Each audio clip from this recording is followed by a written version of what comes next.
মুলাদিতে বেপরোয়া মোটরসাইকেলের ধাক্কায় বৃদ্ধের মৃত্যু।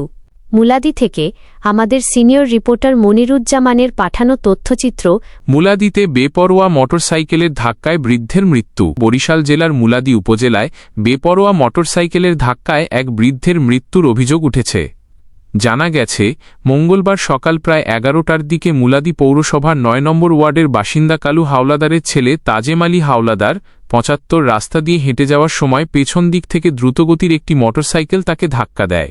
স্থানীয়দের অভিযোগ, মোটরসাইকেলটি গলুইভাঙ্গা গ্রামের আইয়ুব আলীর ছেলে শাহরিয়া চালাচ্ছিলেন।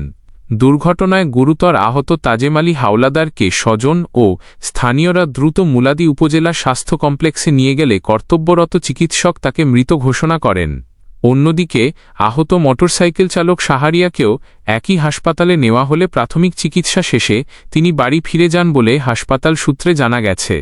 এ ঘটনায় সর্বশেষ প্রাপ্ত তথ্য অনুযায়ী মুলাদি থানায় এখনও কোনো মামলা বা লিখিত অভিযোগ দায়ের হয়নি।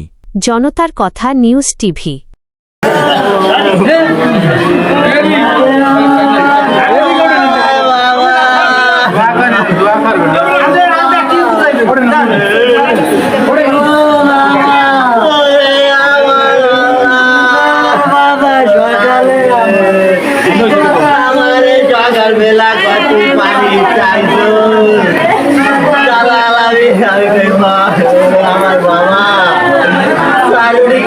দোকান তো রাস্তা আমার বাগে লাগে আইছে।